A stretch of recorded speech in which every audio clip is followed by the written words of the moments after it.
Positive reinforcement when your children do good things is a very, very powerful technique to continue motivating them towards good practice and good habits.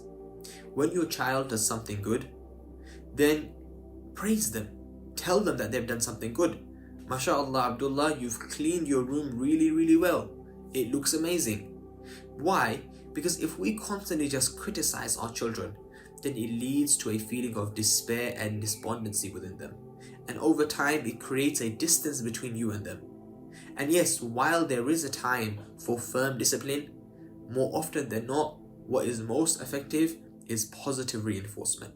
And that means whenever you see them do something good, praise them, validate them, make them feel worthy and worthwhile doing those good actions.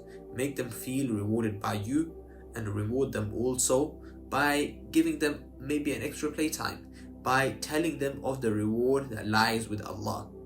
And in this way, you are using any good thing they've done to connect them back with their Creator, which is the ultimate aim of good parenting.